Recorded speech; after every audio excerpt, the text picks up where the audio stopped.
Grabación. Listo. Empezó la grabación de nuestra clase.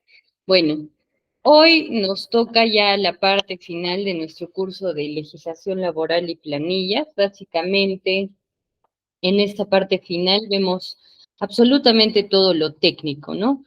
¿Cuáles son los tres medios, los tres, digamos, vehículos que yo tengo para gestionar mis planillas? Bueno, son el T-Registro, la PLAME y AFPNet. Estas son las tres cosas con las que yo voy a trabajar para poder declarar realmente a mi planilla de trabajadores. En nuestras clases pasadas habíamos visto que si yo no doy de alta a una persona en T-Registro, simplemente esa persona no trabaja para mí. Entonces, ¿a quiénes se denomina? Primero tenemos que definir los conceptos que influyen en el T-registro, ¿no? ¿Y quiénes son? ¿A quiénes se denomina empleadores, trabajadores, pensionistas, personal de información laboral y personal de terceros? Básicamente, nosotros cuando hablamos de T-registro tenemos a estos cuatro tipos, ¿no es cierto? Empleadores, que son los que administran el T-registro, los trabajadores quienes van a ser registrados dentro de este sistema como dependientes, los pensionistas, personas que pasan a retiro, digamos, en cierto momento de su vida y que yo no les puedo dar de baja como renuncia, no les puedo dar de baja como despido, los paso a pensionistas y a pesar de que ya no mantienen un vínculo con la empresa, sí se demuestra que han sido cesados, han pasado al cese por tiempo de servicio conmigo, en mi empresa, ¿no? El personal de formación laboral, que es rápidamente practicantes, ¿no? Y que tienen su propia ley de contratación y tienen sus propios beneficios que son completamente diferentes al trabajador del régimen general o bajo la ley de contratación 728 con sus variantes, ¿no? De MIPE, que lo habíamos visto en la clase pasada. Ya yo creo que nos ha quedado muy claro cuál es la diferencia entre MIPE, qué es el REMIPE, cuándo yo puedo contratar a una persona bajo el régimen laboral de la micro, cuándo le puedo contratar bajo el régimen laboral de la pequeña, cuándo debe ser contratado en el régimen general. Ya eso se supone que a este punto lo tenemos claro. Y ahora, cuando hablamos personal de terceros, hablamos de servicios no personales. ¿Eso va en la declaración? Sí. ¿Cómo se registra? Y justo no sé si es en esta clase o en otro de mis cursos, pero había una compañera, una colega que me decía, ahorita estamos teniendo un problema con la SUNAT porque una persona que nos había emitido un recibo por honorarios lo revirtió. ¿Eso qué quiere decir? Que lo ha anulado, ¿no? Yo puedo emitir un recibo por honorarios y pasárselo a la persona a la que le estoy prestando servicio o a la empresa a la que le estoy prestando servicio y luego anularlo. Y cuando esta persona lo declara y yo como prestador de servicios ya le he dado de baja a ese recibo como si no se hubiera ejecutado, le genero problemas a la empresa, no necesariamente al que revirtió. ¿Por qué? Porque la SUNAT por medio de clave Sol faculta a las empresas a verificar que estos recibos por honorarios se han emitido de la manera correcta, ¿no? Que no han sido anulados, que están registrados con mi RU, que está correcto que está correcta mi dirección. Antes había mucho ese problema, ¿no? Porque se emitían recibos por honorarios en balotarios, ¿no? Que la SUNAT autorizaba a algunas imprentas a imprimir, ¿no? Valga la redundancia, recibos por honorarios que se escribían a mano, así como las boletas que existían hace no mucho. En el 2019, todo era, muchas personas emitían aún facturas, boletas, recibos, y todos los documentos relacionados a mano, ¿no? Incluso hasta ahora, digamos, se siguen utilizando a modo de contingencia, ¿no? De hecho, por ahí alguno de ustedes debe trabajar en algún rubro donde aún tienen sus facturas de contingencia cuando no hay luz, cuando se va el internet o cuando incluso se necesita subsanar algo que no se ha subsanado para poderlo declarar en su momento, ¿no? Porque la SUNAT, o mejor dicho, el sistema clave Sol nos permite emitir documentos, ya sean facturas, boletas, recibos por honorarios, ¿hasta cuánto tiempo atrás? ¿Alguien sabe? ¿Alguien me puede comentar ahí en nuestro chat que ahorita está vacío? ¿Alguien me puede comentar hasta hace cuánto tiempo yo puedo emitir? Yo puedo emitir hoy día, pero con fecha anterior, ¿no es cierto? ¿Cuál sería esta fecha anterior? ¿Alguien me puede decir?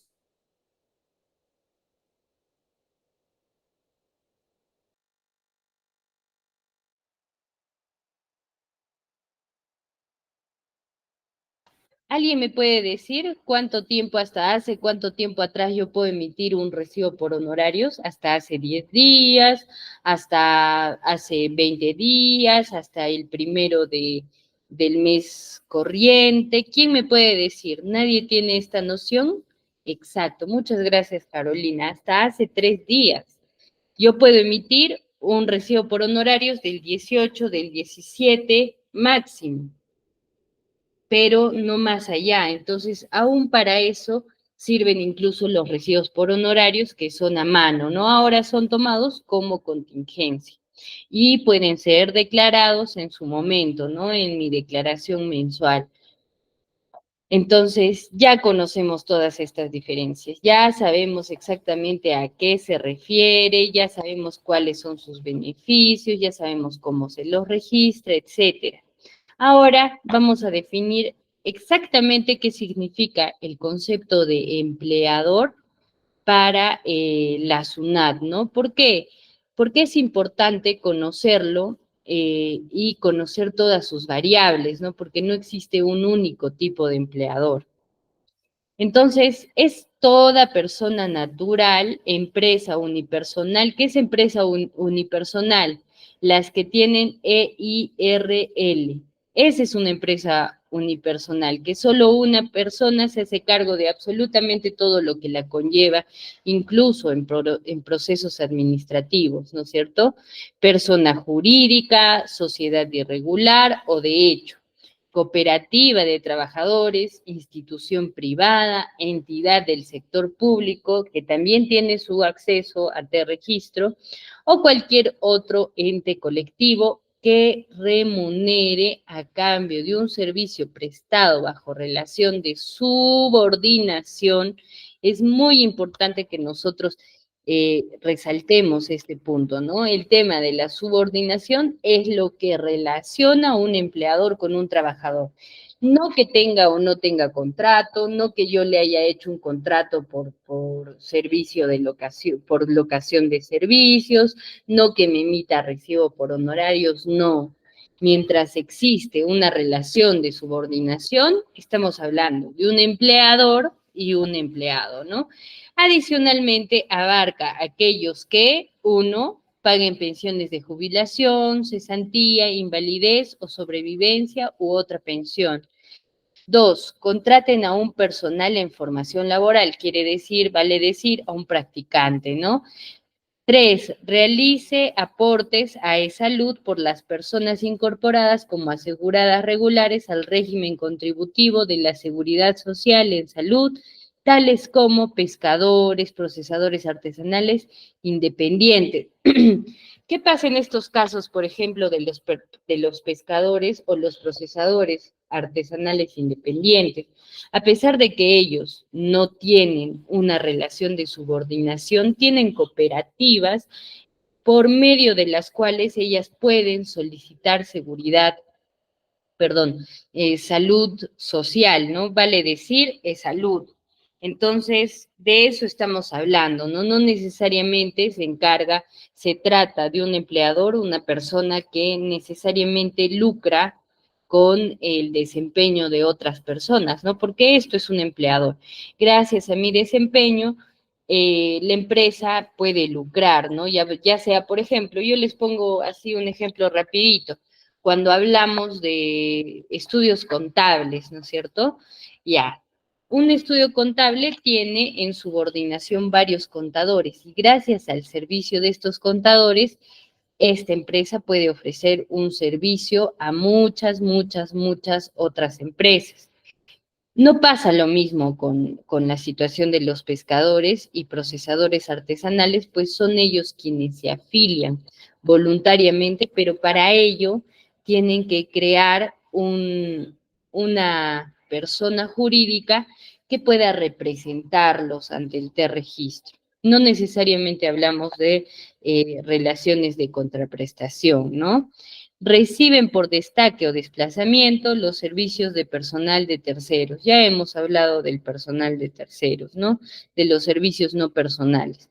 Usualmente podemos tener aquí en construcción, se usa mucho los servicios no personales, ¿no? Aquellos que se encuentren obligados por el Decreto Supremo 001-2010, ED u otras normas de carácter especial a abonar las remuneraciones, CTS, bonificaciones y demás beneficios del personal de la administración pública que les sea designado. Acá, en el último punto, hablamos exclusivamente del sector público, que no necesariamente lucra con la contraprestación de servicios de un empleado, ¿no? Un dependiente. Se supone que estos entes que pertenecen al Estado, pues trabajan en favor de la sociedad sin la búsqueda de lucro, ¿no? Sin la búsqueda de administrar o generar ingresos. Por ejemplo, un ejemplo así rapidito que les pongo, el Hospital de la Solidaridad. ¿Alguien lo conoce? ¿Alguien por ahí conoce el Hospital de la Solidaridad?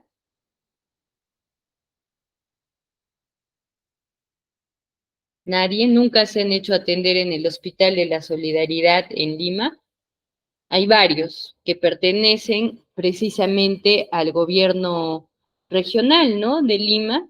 Y en estos hospitales de la solidaridad, si bien se cobra un monto por servicios médicos, hasta, no sé si hasta ahora, pero hace algunos años hacían operaciones de la vista, eran muy famosos por eso, pero, no se dedican a lucrar. Se supone que se ha establecido un costo que les permita sobrevivir, más no generar ingresos a forma de lucro, ¿no? Y si los generan, tienen que reinvertirlos en infraestructura, etcétera. De eso se trata la contratación del gobierno, ¿no? De todos los entes públicos. Ninguno está destinado a lucro, supuestamente, o idealmente. Para efectos de la planilla electrónica, no se considera empleador al empleador de trabajadores del hogar ni los empleadores de trabajadores de construcción civil eventuales. Esta es la excepción, ¿no? Cuando hablamos de trabajadores del hogar o cuando hablamos de trabajadores de construcción civil, no se los considera como empleador a quienes acogen a estas personas. Ahora, ¿qué es un trabajador? ¿Cuál es la verdadera definición de trabajador? Aquella persona natural que presta personalmente servicios a favor de un tercero, denominado empleador bajo relación de subordinación, sujeto a cualquier régimen laboral, cualquier sea la modalidad de contrato de trabajo. ¿Qué eran las modalidades de contrato? ¿Alguien me puede hacer un refresh de qué significaba una modalidad de contrato? O al menos me pueden mencionar una modalidad de contrato. Miren, este punto, el de Plame, T-Registro, AFPNet, se pone al final precisamente porque se supone que yo a lo largo de mi clase, a lo largo de mi curso de legislación laboral, he aprendido cada uno de los conceptos. ¿Por qué es importante? ¿Por qué es importante recordarlos y conocerlos? Porque absolutamente todo de lo que hemos hablado se plasma aquí, en el T-registro. Entonces, por favor, ¿alguien puede mencionarme una modalidad de contrato de trabajo sin usar Google, por favor? Alguien que recuerde solo una modalidad de contrato de trabajo y yo me quedo tranquila.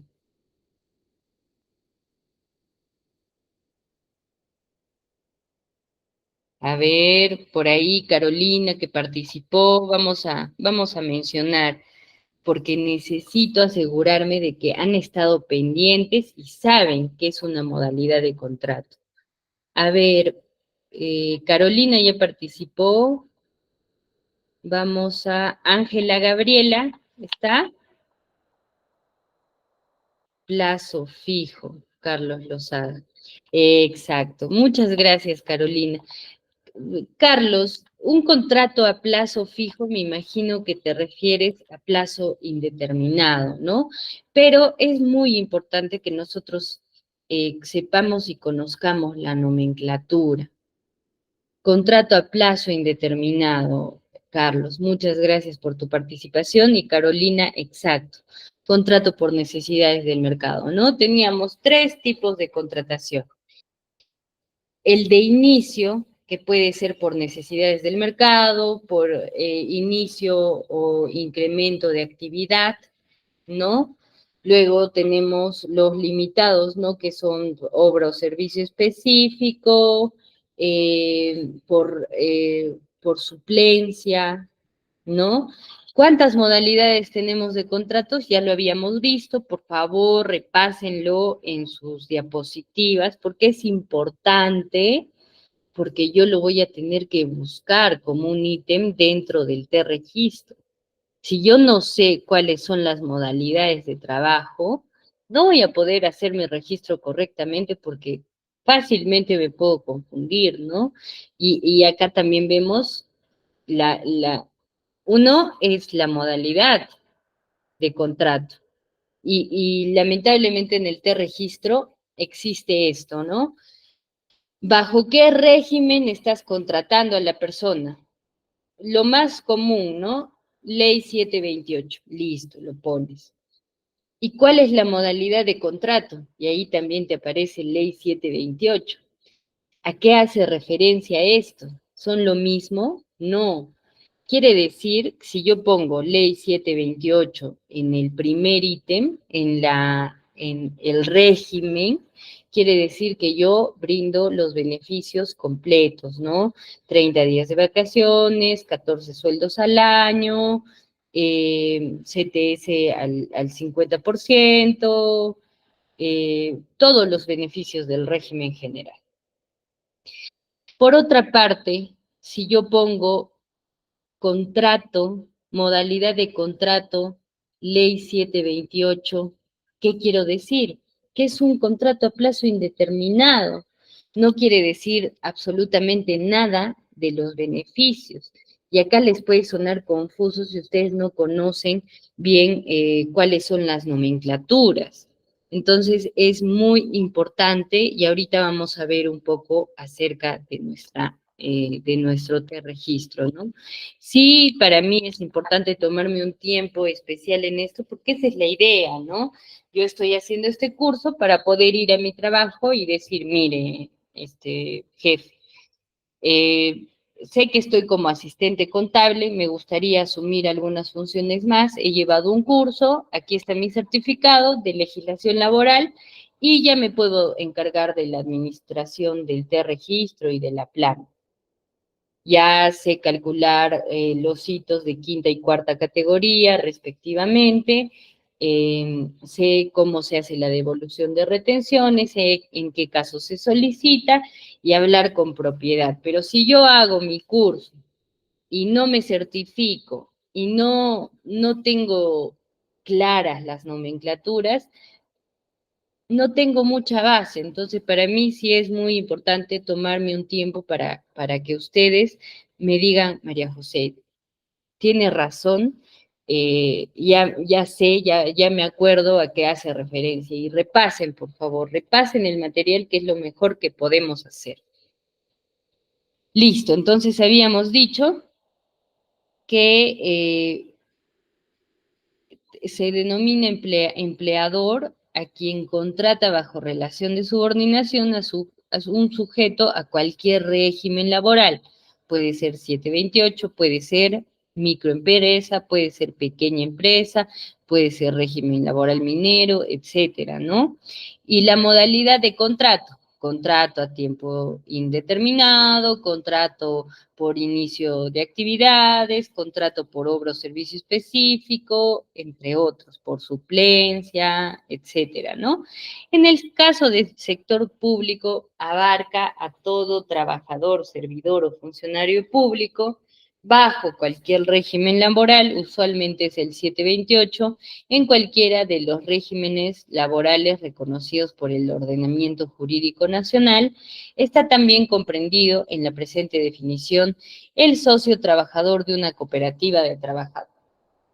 Ahora, algo que quiero puntualizar ahora que estamos hablando de lo privado y lo público. ¿Qué pasa cuando un trabajador que pertenece al sector público se ve vulnerado en sus derechos? ¿A dónde creen ustedes que debe acudir? ¿Alguien me lo puede escribir en el chat? ¿A qué ente se acude cuando un trabajador del sector público se siente vulnerado en sus derechos? ¿Alguien sabe?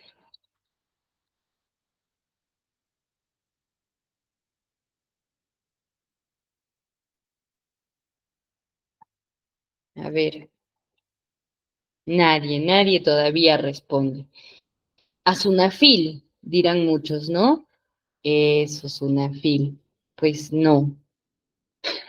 Cuando hablamos del sector público, el ente que se encarga de regular las contrataciones del Estado y ver que no se vulneren los derechos de los trabajadores es Servir, Autoridad Nacional del Servicio Civil.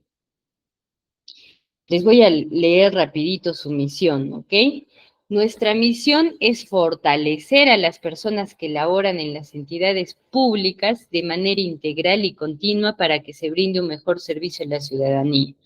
Para lograrlo, formulamos políticas nacionales, opiniones técnicas, dictamos normas, supervisamos su cumplimiento. ¿Qué pasa, por ejemplo, María José? ¿Ha habido algún caso en el que un trabajador de Sunafil ha denunciado a Sunafil? ¿Ustedes creen que tendría congruencia un trabajador de la Sunafil que denuncia a la Sunafil por incumplimiento de derechos laborales? Así de increíble es a veces nuestro país en cuanto al derecho laboral. Pero sí, se han dado esos casos. Y no puede acudir a la SUNAFIL. ¿A dónde acude?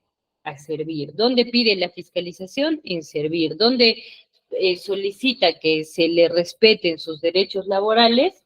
Por medio de Servir, ¿no es cierto? Entonces, no, cuando hablamos del sector público, no estamos hablando de la SUNAFIL.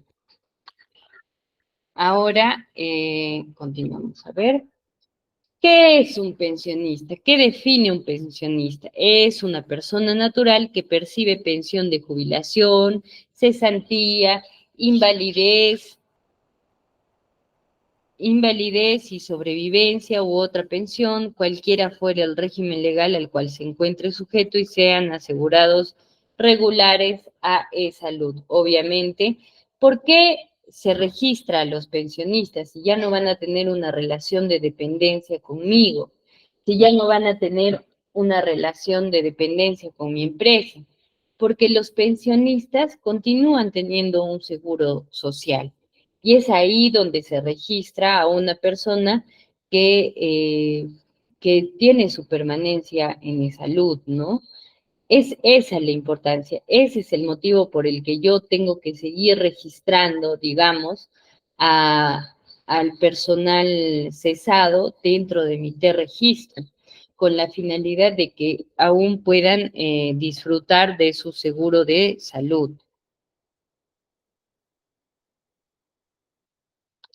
Ahora, ¿alguien tiene alguna pregunta en relación a los pensionistas? ¿Alguien por ahí tiene un familiar en calidad de pensionista y que tenga alguna consulta?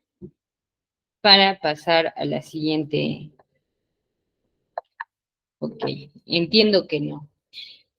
¿Qué es el personal en formación laboral? Es una persona natural que se encuentra bajo alguna de las modalidades formativas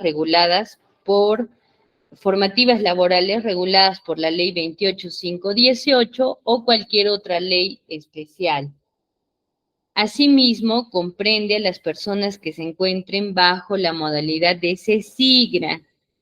¿Quién aquí es abogado y ha hecho CESIGRA? Todos tienen la obligación, ¿no?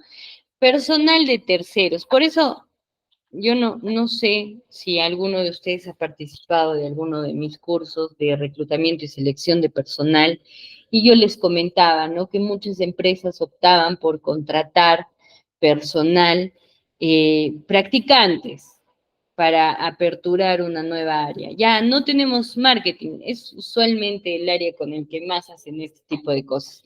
Ya no tenemos área de marketing, ya, chévere. Contrata un egresado de comunicaciones o de marketing y que haga TikToks y lo ponemos como practicante. No se trata de eso. Yo estoy bajo la ley 28518 que promueve la formación laboral. No se trata simplemente de contratar a un practicante porque te cuesta menos, porque de alguna u otra forma, digamos, vas a poder explotarlo. No, tú le tienes que brindar al practicante todas las herramientas para que él se pueda desarrollar profesionalmente y pase de ser un practicante preprofesional, aquel que todavía no tiene grado, a ser incluso un practicante profesional. Incluso esta ley nos determina y nos dicta durante cuánto tiempo yo puedo contratar a este personal en formación, ¿no? Yo no puedo tener un practicante 3 años, 4 años, que siga como practicante trabajando a, a menos de 20 horas a la semana. Entonces hay que tener mucho cuidado con eso, ¿no? Si ustedes tienen practicantes, tienen que asegurarse de que están en cumplimiento de la ley, ¿no? Y les hacen sus evaluaciones periódicas porque les cae una inspección de SUNAFIL y eso es multa, simple y sencillo. Ahora continuamos, a ver. Personal de terceros, ya sabemos, ¿no? Trabajador o prestador de servicios que sea destacado, desplazado para prestar servicios en los lugares, centros de trabajo, establecimientos, unidades productivas u organización laboral de otro empleador, independientemente del hecho de que ambos mantengan un vínculo jurídico. Cabe indicar que se informará en el registro siempre que el empleador del trabajador o prestador destacado o desplazado no haya asumido el pago de SCTR, siendo el pago asumido por el empleador declarante, serán incorporados en la PLAME solo aquellos casos que la cobertura del SCTR haya sido contratada con e-salud. ¿Qué quiere decir un personal de terceros? No sé si alguno de ustedes tiene algún conocido, amigo que trabaje en el Banco de la Nación. Ya, el Banco de la Nación tiene una contratación especial con Prosegur y cuando al Banco de la Nación le falta personal recibidor pagador, sobre todo en estas posiciones, llaman a personal de Prosegur y los tienen meses trabajando para ellos, pero no les pagan ellos sus beneficios ni están contratados bajo la ley Servir. Están contratados bajo una empresa privada que simplemente, digamos, está tercerizando esta labor, ¿no? Y la ley de tercerización de personal, ¿en dónde se aplica usualmente? Mucho en minerías, mucho en telecomunicaciones, mucho en agroindustria también tiene personal de terceros cuando se alquila maquinaria pesada y toda la responsabilidad recae en este individuo que los contrata y los pone bajo su planilla, ¿no? ¿Qué pasa si el colaborador dentro de las instalaciones de una empresa le sucede algo? Pues todo depende de su SCTR, ¿no? Si el SCTR está siendo asumido por el empleador declarante, o sea, si el SCTR está siendo asumido por la empresa que terceriza, digamos, este personal, pues simplemente va a recibir los beneficios de esta empresa. Así haya ocurrido dentro de la otra, ¿no? Entonces es muy importante conocer esta ley de tercerización que también es bastante extensa porque cuando yo tengo personal contratado por terceros, digamos en una mina, existe una responsabilidad compartida y hay algunas cosas de las que esta empresa se debería hacer cargo en caso se vulneren los derechos de un personal de terceros. ¿Por qué? Porque a esto se le llama responsabilidad solidaria. ¿Es punible de sanción? Es punible de sanción. Continuamos. T-registro. Ahora vamos a ver exactamente qué es el T-registro. Es el registro de empleadores, trabajadores, pensionistas, prestadores de servicio, personal en formación laboral y de terceros. ¿Qué es entonces el T-registro? Es el registro de información laboral de los empleadores, trabajadores, pensionistas, prestadores de servicio, personal en formación laboral, entre paréntesis, modalidades formativas laborales, personal de terceros y derechohabientes. ¿Quién me dice quiénes son los derechohabientes? ¿A qué hace referencia la palabra derechohabiente? ¿Alguien? A ver, voy a buscar. ¿Quién me puede responder? Mm, ya participó Carlos, participó Carolina.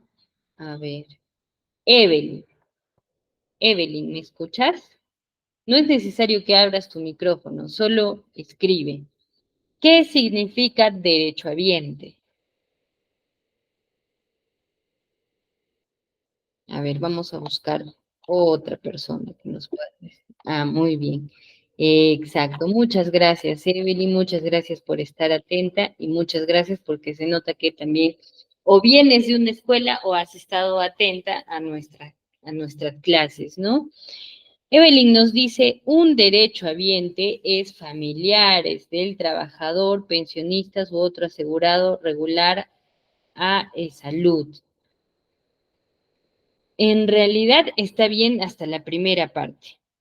Derechohabiente significa aquel que obtiene un beneficio a causa del beneficio de otra persona. Es como que a mí no me corresponde por ser yo mismo, digamos, ¿no?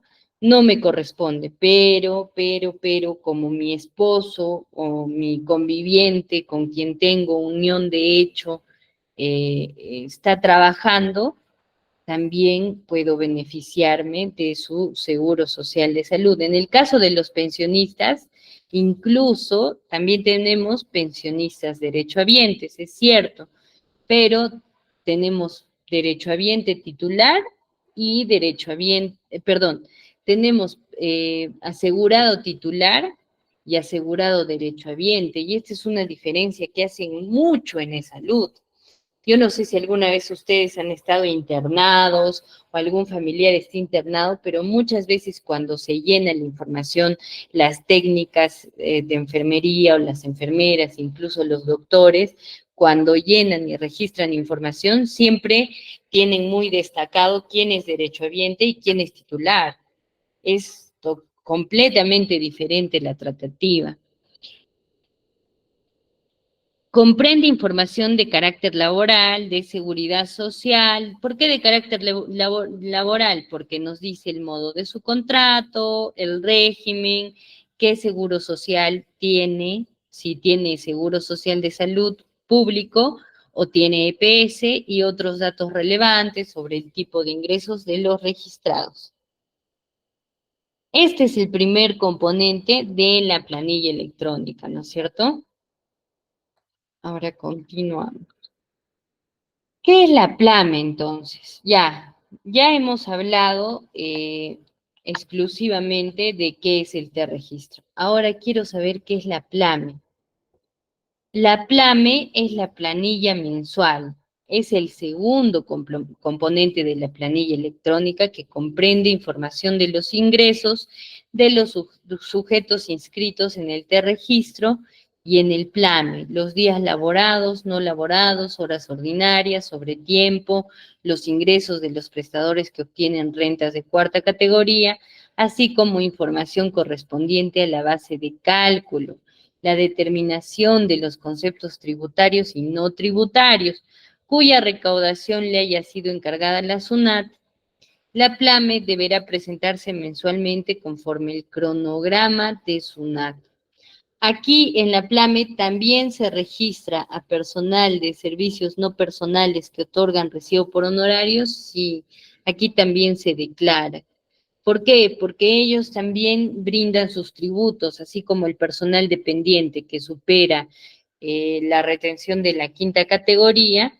Aquí también tenemos trabajadores independientes que van a superar su cuarta categoría, ¿no? Y se les tiene que asignar un tributo también de acuerdo a los hitos de sus ingresos. Es muy importante que ustedes recuerden este punto.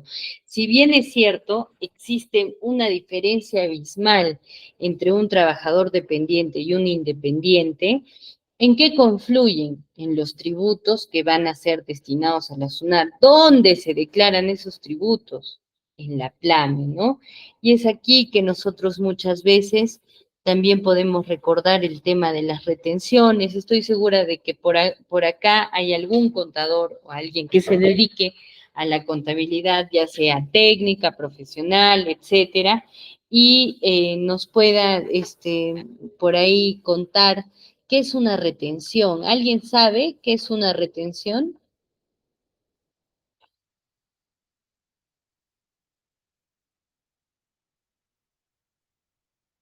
A ver, vamos a ver, rapidito. Jessica, ¿estás por ahí? ¿Nos estás escuchando? ¿Sabes a qué hace referencia la retención? Buenas noches, Jessica. Muchas gracias por estar atenta. ¿Sabes a qué hace referencia la retención?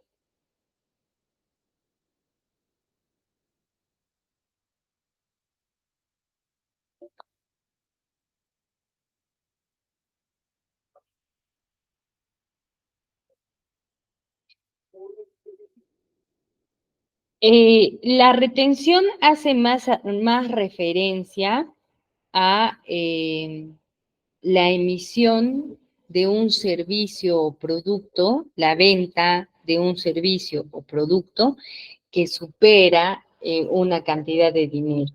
De esa cantidad de dinero, vamos a decir 1.500 soles, de esa cantidad de dinero, se genera una retención. Y esta retención se va a una cuenta de banco. Es el 3% el que se aplica. Si es 1.500, a ver, vamos a sacar nuestra famosa calculadora.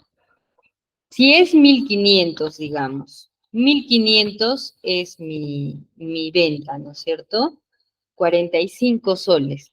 Quiere decir que la persona que me está comprando este servicio o este producto que me iba a depositar 1.500 soles, no me va a depositar 1.500 soles. Me tiene que depositar en total 1.500 1.500 menos 45 soles. ¿Por qué? Esos 45 soles se van a ir a una cuenta de retenciones. Esta misma figura tiene la renta de cuarta y quinta. No necesariamente significa que esto sea lo que te va a cobrar la SUNAT.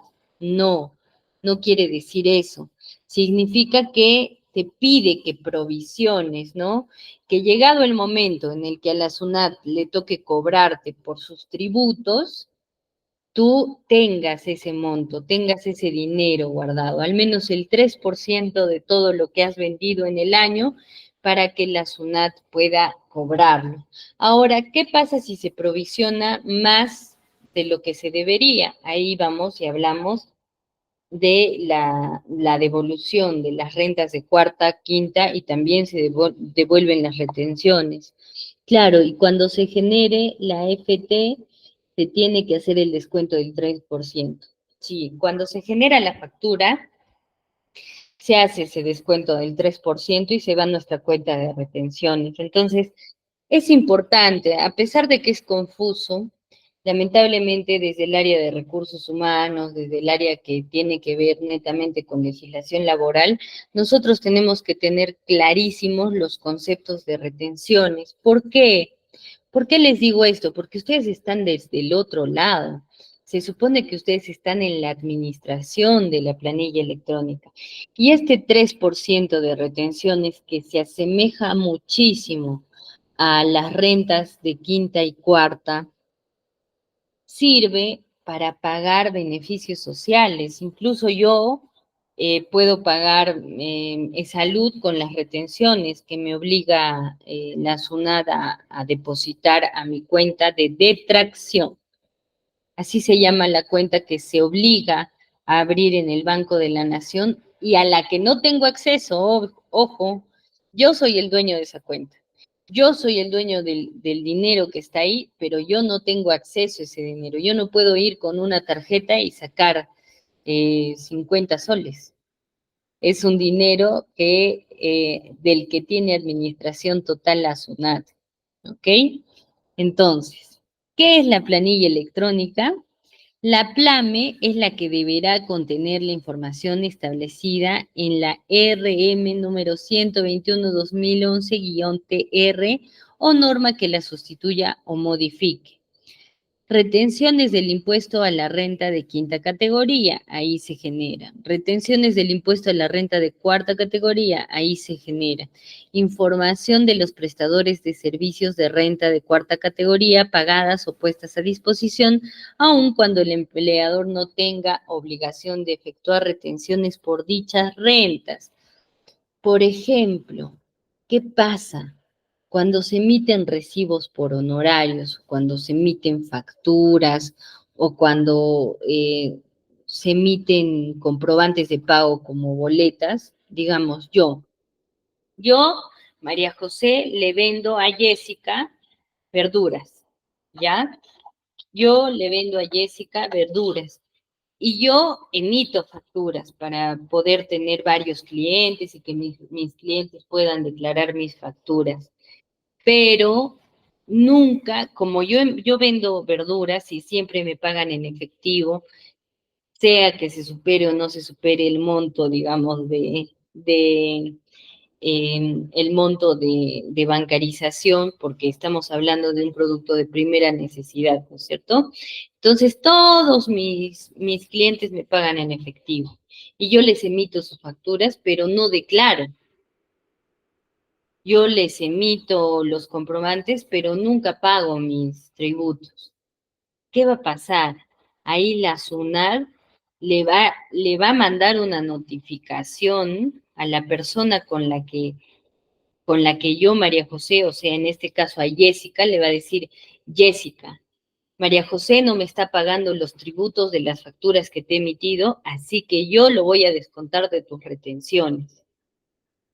¿Por qué? La SUNAT se ha visto en la obligación de hacer esto con la finalidad de que estos malos contribuyentes cumplan con sus obligaciones tributarias, ¿no?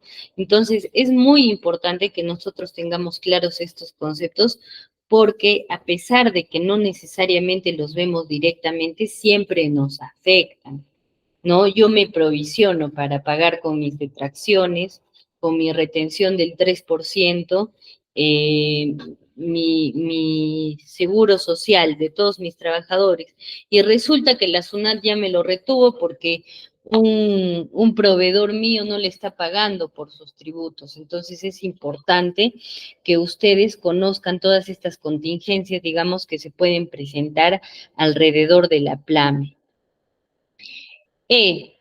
Impuesto extraordinario de solidaridad respecto a remuneraciones correspondientes a los trabajadores en los casos en que exista convenio de estabilidad. Todo esto se va registrando en la PLAME, ¿no? Contribuciones de salud respecto de las remuneraciones o los ingresos que correspondan a los trabajadores independientes que sean incorporados por mandato de una ley especial a e-salud como asegurados regulares. ¿Trabajadores independientes también pueden ser registrados? Sí, dependiendo de la naturaleza de su ejecución. Contribuciones de salud por concepto de pensiones, contribuciones a la ONP bajo el régimen de la ley número 19.990, la prima del concepto, más vida, seguro de accidentes, ya yo les he hablado, ¿no es cierto?, de más vida y de todos estos beneficios sociales que están directamente relacionados a nuestra PLAME. Aportes al Fondo de Derechos Sociales del Artista. Esto no se da obviamente en todos los casos. Seguro complementario de trabajo de riesgo o el SCTR cuando está afiliado a e-salud o cuando es emitido por un privado, ¿no? COSAP, registro de pensionistas del régimen de la 2530, a los que hace referencia el artículo 11 o de la ley 28046, prima por el concepto asegura tu pensión respecto a los afiliados del Sistema Nacional de Pensiones. Retenciones del aporte del trabajador minero, metalúrgico, siderúrgico, cuyas actividades se encuentren comprendidas en los siguientes decretos, ¿no? El 029 y el 164 y sus modificatorios. La jubilación minera, metalúrgica y siderúrgica es muy diferente a la jubilación propiamente dicha. Cuotas de fraccionamiento de los aportes del trabajador minero, metalúrgico y siderúrgico al Fondo Complementario de Jubilación Minera, otorgado por la primera disposición del reglamento de la 29741. Ahora, ¿qué tipo de documentos se acreditan la identidad de los sujetos a registrar? Ya lo habíamos visto, ¿no? La necesidad de armar unos legajos correctos, de armar nuestras fichas, formatos, documentos. ¿Se acuerdan? En nuestra clase pasada lo vimos. La necesidad de pedir el DNI, la necesidad de pedir carnet de extranjería en caso de extranjeros, o incluso se podría utilizar el pasaporte, ¿no? Los trabajadores, pensionistas, personal en formación laboral y personal de terceros deben ser identificados solo con estos documentos: DNI, obviamente número de DNI, carnet de extranjería emitido por el Perú, no te van a traer un carnet de extranjería de Colombia. Obviamente tiene que ser bajo los parámetros de nuestra legislación nacional, porque no todos los extranjeros pueden trabajar. Pasaporte, también en algunos casos se acredita, mas no se les brinda el seguro de salud. Ahí hay que tener mucho cuidado cuando registremos pasaportes. Ahora, ¿qué es el alta del trabajador? El plazo para registrar a un trabajador es dentro del día que se produce el ingreso a prestar sus servicios. Ya les había dicho, no se tiene un mes, no se tiene 20 días, no se tiene 30 días.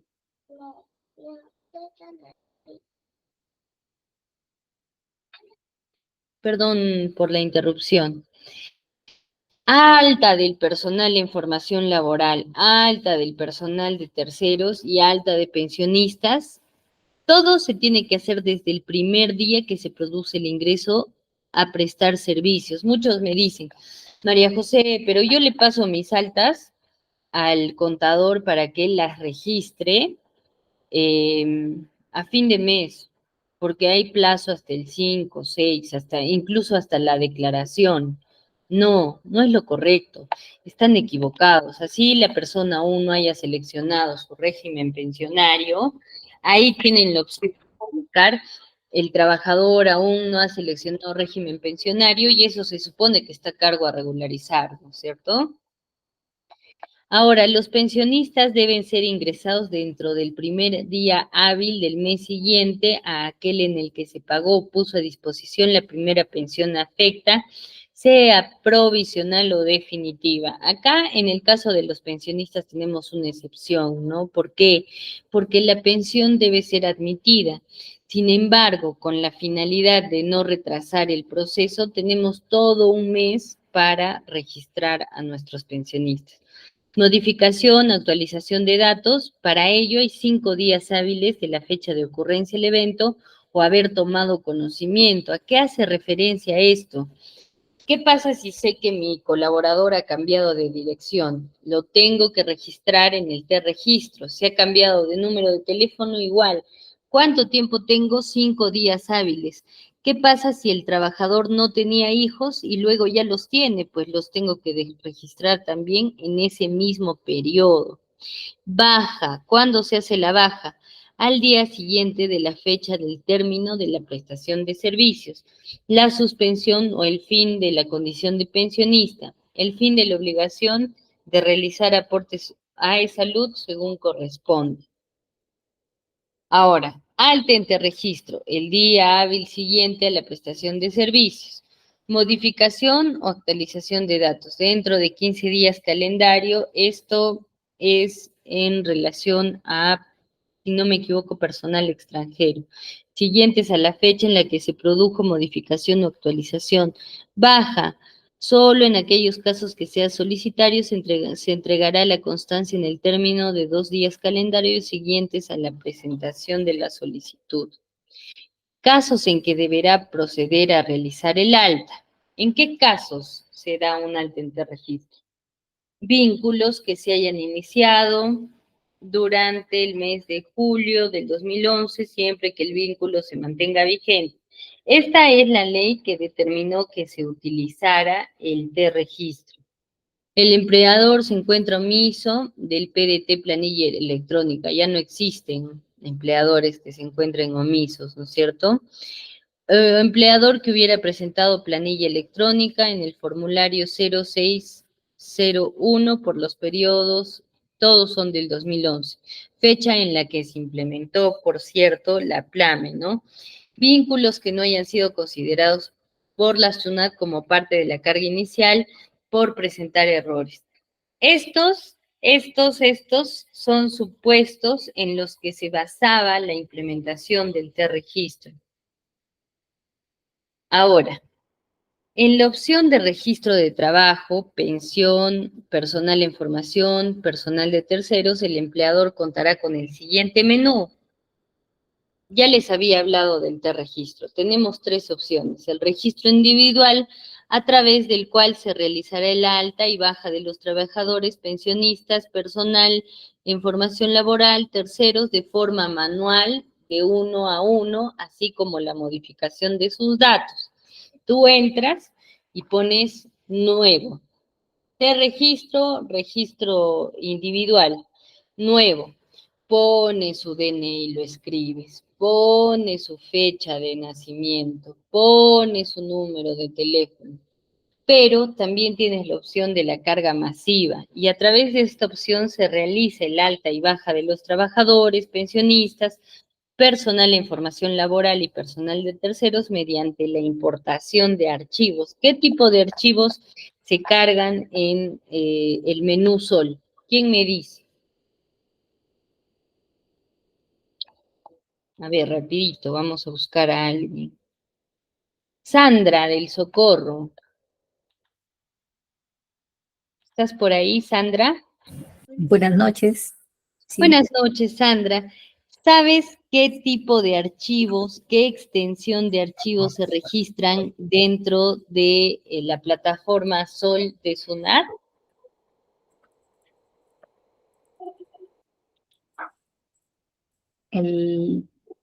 Hago la pregunta, digamos, si yo quiero registrar masivamente a personal, ¿lo puedo hacer en un Word, en un punto doc? ¿Lo puedo hacer en un Excel? ¿En qué tipo de extensión se debería registrar esta información? A ver, No te preocupes, Sandra. no, No te preocupes. si es TXT, no creo. No.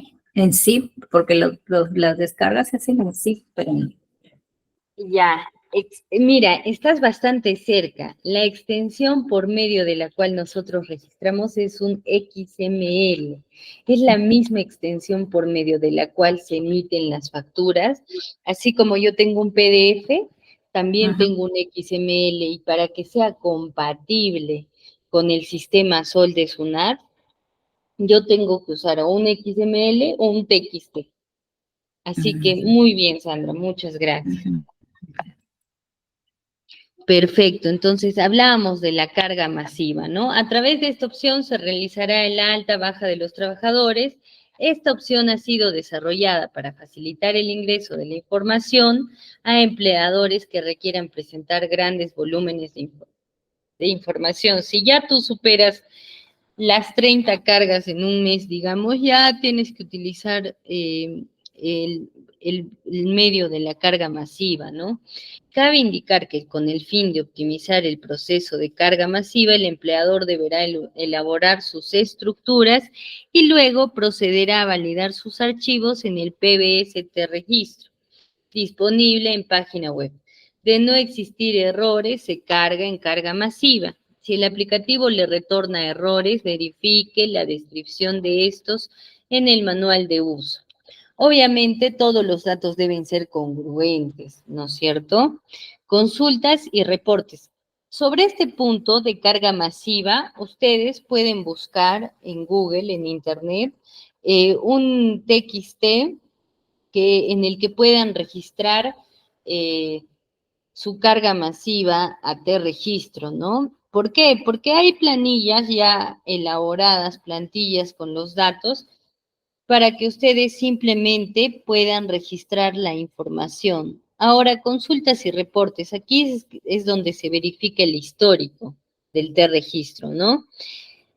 Se puede hacer la búsqueda por prestador o a través de descarga según el tipo de información que se requiera conocer. Ahora, ¿cómo se hace el alta del empleador? Ojo, eso no significa, por ejemplo, María José, yo estoy implementando mi empresa ya y ya tengo mi personería jurídica. Ok, ya puedo contratar personal, ya los puedo registrar en T-registro, ya los puedo inscribir en mi planilla, ya puedo declarar sus pagos. No, para yo ser parte de la PLAME, de la planilla electrónica de la SUNAT, yo tengo que darme el alta como empleador, ¿no? ¿Y eso cómo se hace? Siempre se hace por medio de la SUNAT, ingreso con mi clave SOL, con mi contraseña, y me voy a empresas, ¿no? Y registro de empleador. Y ahí ponemos, ¿no? Se supone que es un empleador que tiene la condición de habido y nos damos de alta. Perdón. Ahora, nombre, denominación o razón social, el aplicativo mostrará los apellidos, nombres o denominación o razón social del empleador según se encuentre en el registro único de contribuyentes. Ahora, esta es la planilla que a nosotros nos interesa. Esta es la plantilla de registro de T-registro, ¿no? Después de que ustedes ingresan en la parte inicial los datos personales del colaborador como su DNI, su fecha de nacimiento, se jalan automáticamente sus nombres y luego ustedes tienen que meter de manera manual esta información, ¿no? Muy importante, la fecha de inicio de la relación laboral. Cuando ustedes registran una fecha de inicio que no es congruente, pueden ser sometidos a fiscalización y multa. ¿Por qué? Porque siempre corresponde inscribir al trabajador desde el primer día. María José, ¿qué pasa con esas empresas en las que me dicen, no, ¿sabes qué? Tú tienes 3 meses de prueba y después de esos 3 meses de prueba recién te voy a inscribir en mi planilla? En contra de la norma, simplemente porque dentro de la inscripción, dentro de la contratación de una persona, ya la norma tiene de manera implícita los 3 meses de prueba. No necesitas ningún tipo de contrato, no necesitas aclararlo en ningún punto, ni en ningún acápite, ni en ningún inciso. Basta con que tú des de alta a un trabajador en el modo en el que sea para que éste se encuentre dentro de los 3 meses de prueba, ¿no? Ahora también me dicen, María José, en mi trabajo me renuevan mis contratos cada 3 meses. Bueno, la verdad, esto es algo que no tiene mucho sentido, ¿no? Porque se supone que ya todo el tiempo estás en prueba. No, la SUNAT es probable que le haga una fiscalización laboral a esa empresa y le diga, mira, estás yendo en contra de la modalidad de contratación que estás utilizando, sea cual sea, ¿no? Lo único en lo que sí se puede hacer un contrato, digamos, por 3 meses, hasta incluso por 98 días, es en qué modo. ¿Alguien me puede decir en qué modalidad?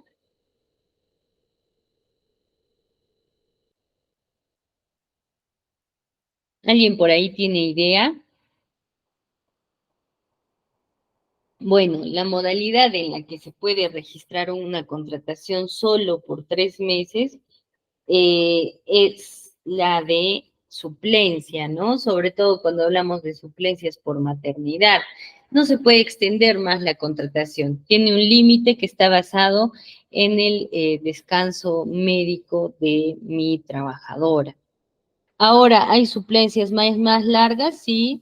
¿Hay suplencias más cortas? También, pero eso de hacer contratos cada 3 meses, porque todo el tiempo el colaborador se encuentra en una posición de evaluación, no es congruente, porque va en contra del principio de la estabilidad laboral. Entonces, siempre tenemos que tener mucho cuidado con eso.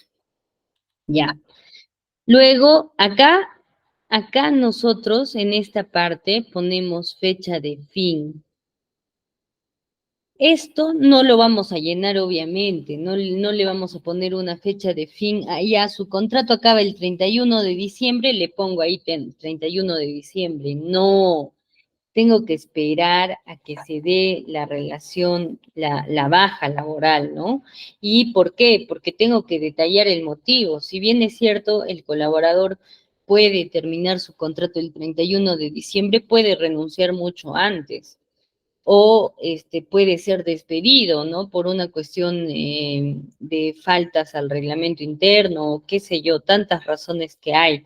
Entonces, dentro de los datos que ustedes registren en el T-registro, va a haber muchos que van a quedar en blanco. No se sientan, no se preocupen por esto, ¿no? Ya, yo registro mi fecha de inicio, perfecto, pero tengo fecha de fin, María José, es el 31 de diciembre. No, tienen que esperar a que se dé la baja para poner el motivo de baja, registrar la fecha. Ahora, tipo de trabajador, acá tienen muchas opciones, ¿no? Tienen obrero, tienen empleado, tienen personal de confianza, etcétera. Fecha de inicio, la misma fecha, la misma fecha. Fecha de fin, cuando ustedes llenan esta fecha de fin, se llena automáticamente esta. Régimen laboral. Y aquí era lo que les decía que los podía confundir y es muy importante que ustedes miren la pantalla en este momento si es que solo lo están escuchando. Espero que mi cursor se vea. Me avisan. ¿Se ve mi cursor? ¿Se ve el cursor del Sí, mouse? sí se ve. Sí se ve, ya, perfecto. Entonces, nosotros tenemos régimen laboral, ¿no es cierto? Tenemos el decreto legislativo 728. ¿A qué hace referencia? A las prestaciones, a los beneficios sociales que va a tener mi trabajador, ¿no es cierto? Pero aquí también tenemos decreto legislativo 728. ¿Y a qué hace referencia entonces este tipo de contrato? ¿Alguien me puede decir la diferencia entre los dos? Lo habíamos hablado, pero yo necesito que quede muy claro, porque hay mucha confusión sobre este tema. A ver, Stephanie, que no ha participado, ¿estás? ¿Estás en la sala?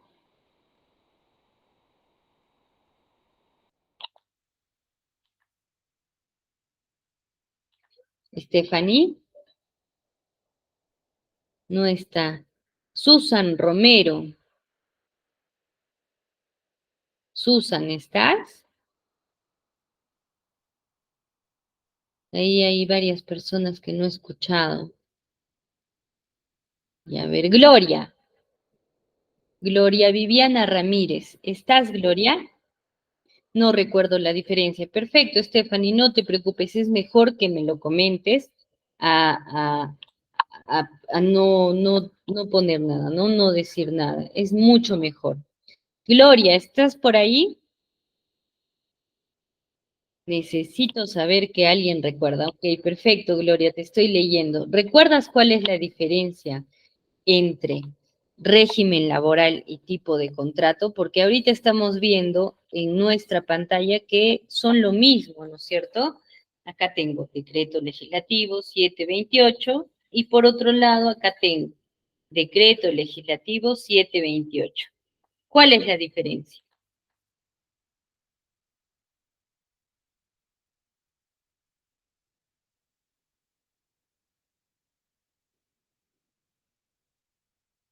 A ver, yo creo que Gloria está escribiendo. Vamos a darle unos segundos más.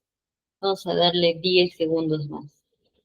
10, 9, 8, 7, 6, 5.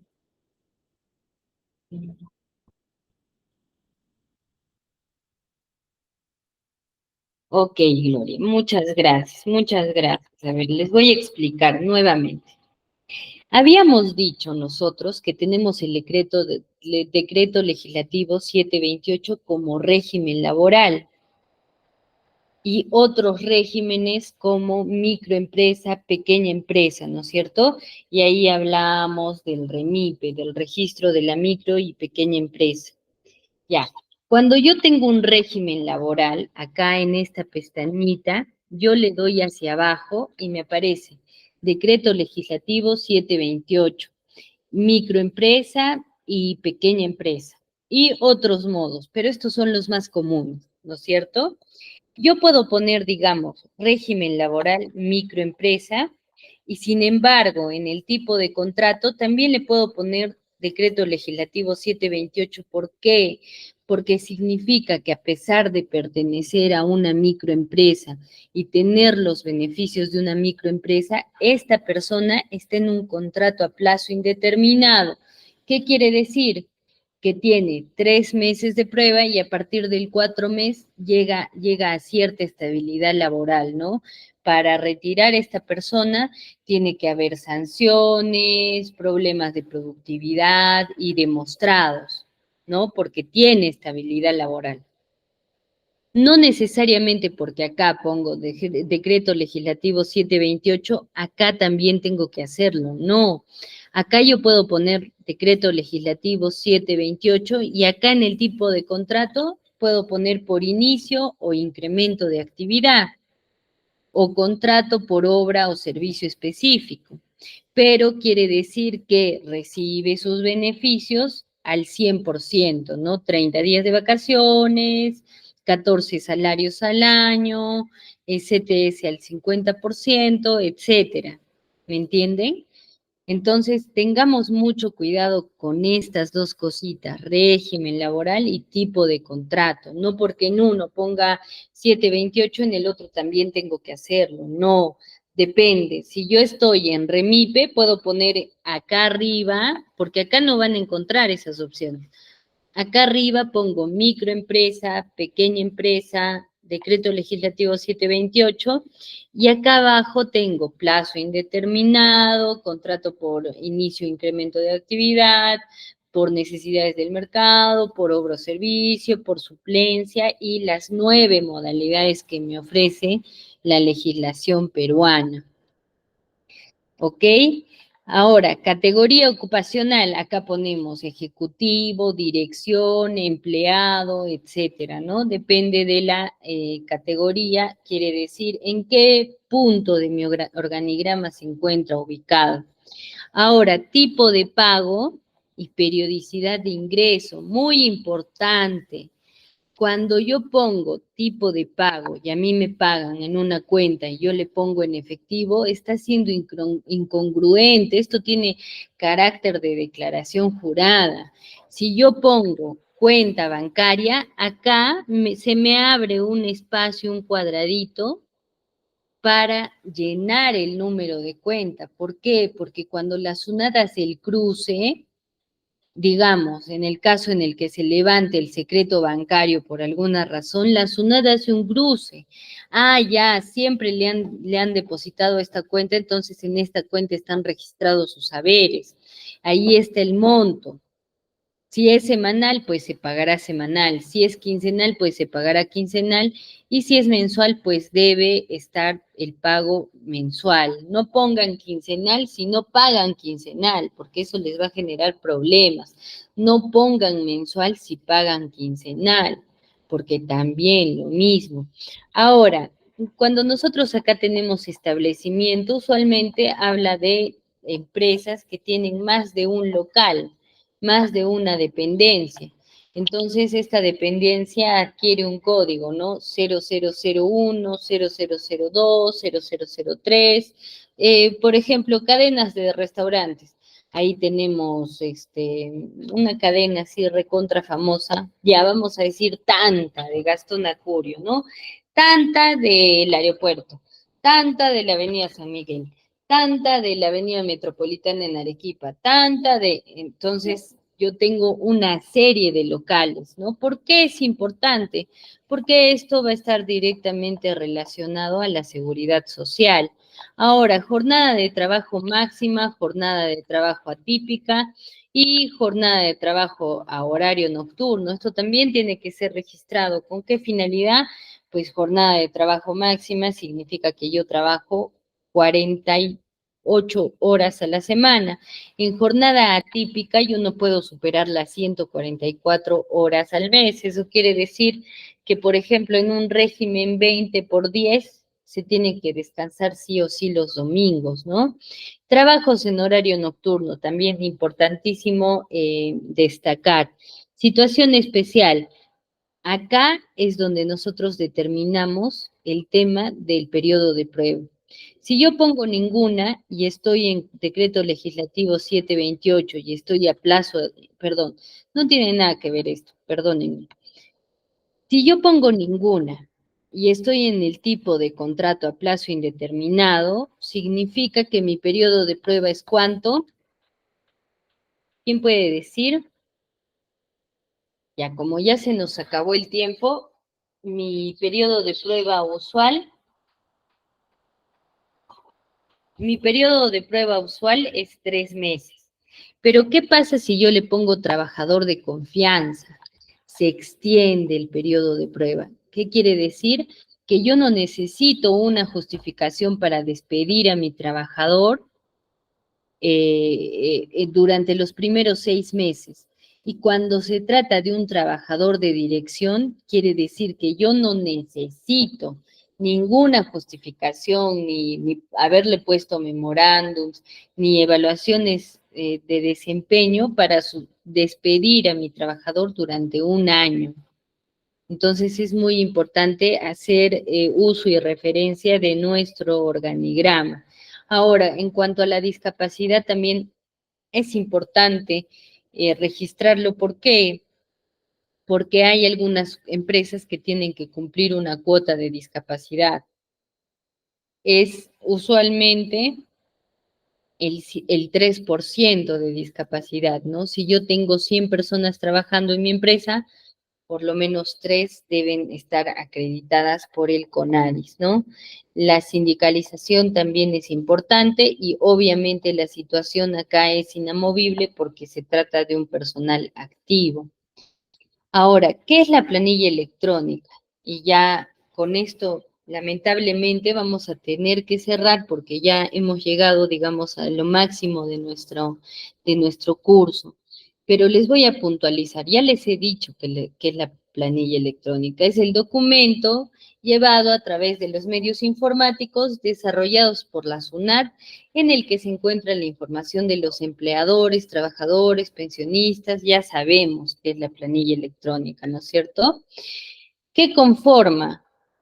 Para empezar, el T-registro y para terminar, la planilla mensual de pagos, ¿no? Estos dos elementos deben ser congruentes entre sí. Si yo tengo 70 personas en mi T-registro, obviamente yo tengo que declarar el pago de 70 personas. ¿Qué pasa si declaro 65? Pues es incongruente. Hay 5 personas a las que no les estoy cumpliendo, digamos, el pago de su contraprestación, ¿no? ¿Qué funcionalidades tiene todas estas, no? Empleador, declaraciones juradas, reportes, parámetros utilitarios. Ya habíamos hablado, ¿no es cierto? Permite validar si el empleador se encuentra inscrito en el T-registro y al sincronizar en automático se descargan los datos del empleador necesarios para elaborar el PDT. De hecho, acá debemos tener algunos colegas contadores que han sufrido todo el mes de marzo para la declaración de sus PDTs, ¿no? Seleccionar en el PDT los conceptos remunerativos, ingresos, descuentos que utilizará para la elaboración de la PLAME y su declaración a través de la sección de mantenimiento de conceptos. Señalar si el empleador del sector privado tiene convenio de estabilidad tributaria vigente. Modificar los datos del empleador, excepto los que son tomados por el de registro, los que deberán ser modificados por el de aplicativo y actualizados en el PDT. Eliminar RUC del empleador en el PDT, opción que elimina toda su información. Consultar y generar reportes de los datos del empleador. Ahora,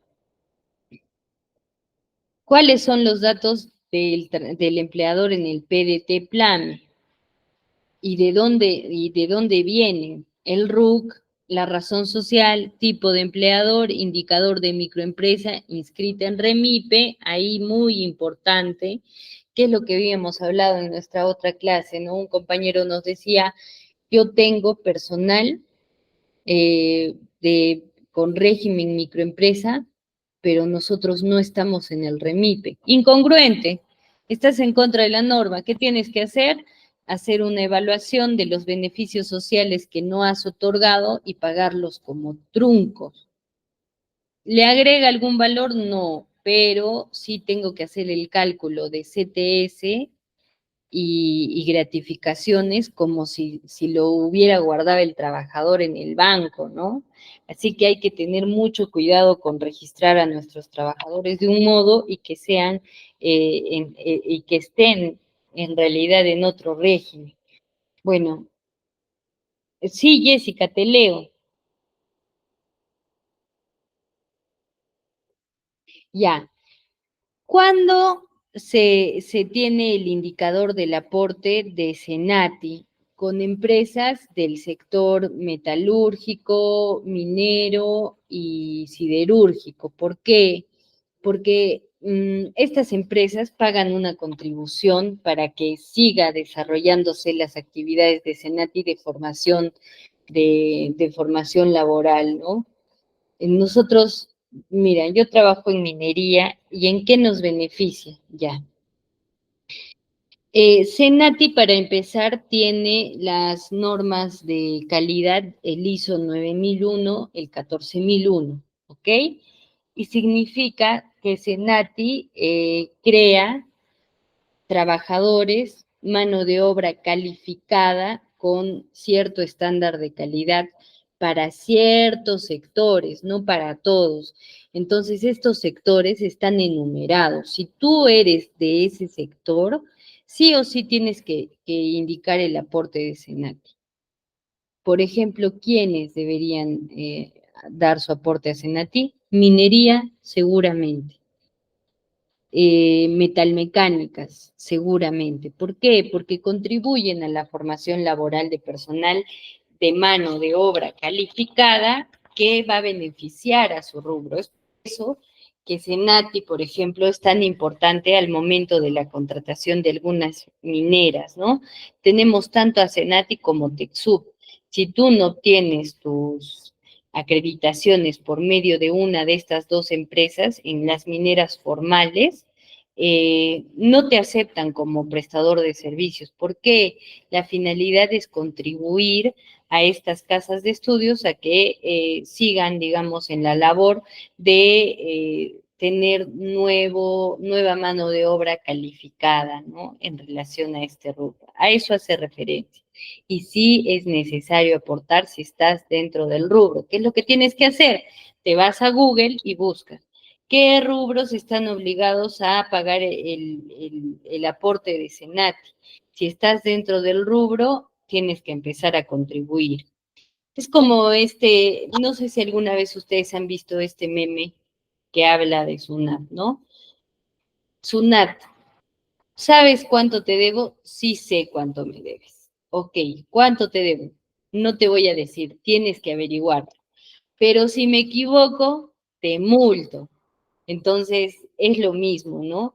Se supone que la SUNAT debería cargarme este aporte de Senati automáticamente porque yo pertenezco al rubro. No lo hace. Eso tiene que ser una ejecución de la empresa. Pero si no lo hace y obviamente SUNAT no se lo carga, igual lo va a multar porque no está cumpliendo con la norma. Entonces ahí tenemos que tener mucho cuidado. No quiere decir que porque yo no aporto a Senati, seguramente me van a otorgar una multa ahora, pero cuando la multa llegue y hayan pasado más años de omitir el aporte, es peor. ¿Ok? Entonces tenemos que estar muy pendientes de esto. Mil disculpas a nuestra coordinadora, seguro me he estado escribiendo y yo estoy muy atenta en